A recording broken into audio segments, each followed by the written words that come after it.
So the topic for today is debt management. Debt occurs when something, usually money, is owed by one party to a second party. Debt is something that you owe someone.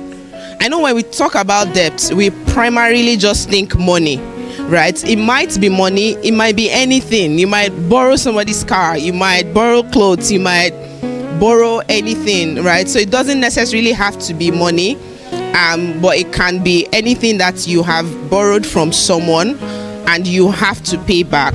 Debt is a common problem and it has a way of growing faster than expected. It's a common problem, right? It's possible that, a lot of us are in that situation.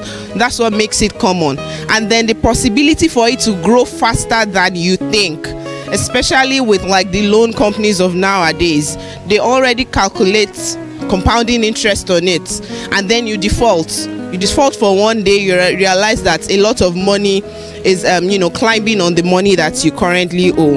There's no part in the Bible that says go ye into the world and borrow money or take loans, and there's no part of the Bible that says thou shalt not borrow, right? So it is something that requires a concept that requires a lot of wisdom, a lot of intentionality. There's some very positive things that can lead you to borrowing money, and there are some negative ones. How to avoid debt, how to avoid it. Now, there are so many things that we children of God should take as our principles, our guiding principles, financial principles. The very first one here says, honor God with your substance, tithe and in offering, in your offerings. Like, the principle about tithing is very simple. Bring 10% of your earnings to God, and God will rebuke the devourer for your sake. Another one here says, help the needy. Help the needy. That's the concept of giving. When you give, it will be given back to you. Another one says, develop a saving culture. Salary earners, as business owners, like, you need to have something you are putting aside as a rainy day fund, as savings. And there are different formulas that people use, different percentages that people use, but it's something you have to be intentional about. It's like intentionality about your expenses. If you are not intentional, you will not realize that you need other sources of income. You will not realize that your source of income is not going to sustain you. You will not put in more effort. You won't have more ginger. You won't hustle more. You will just continue complaining. So developing a savings culture. The next one says, prepare a budget based on your actual income and expenses. Very closely tied to what we are saying. Have a budget. If your salary is 100K, you need to be able to prepare a budget. There are some months that will be more than the other. Maybe there's a particular month that you want to pay your sister's school fees. You're supposed to pay maybe your sister, younger one's school fees in April.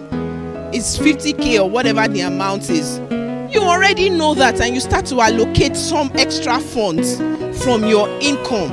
Lending, I've been called to mediate in a particular issue. You are a distributor. You sell products. They give you product on credit.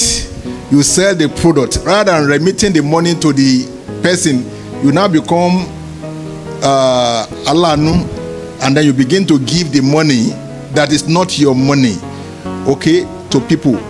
That is not right.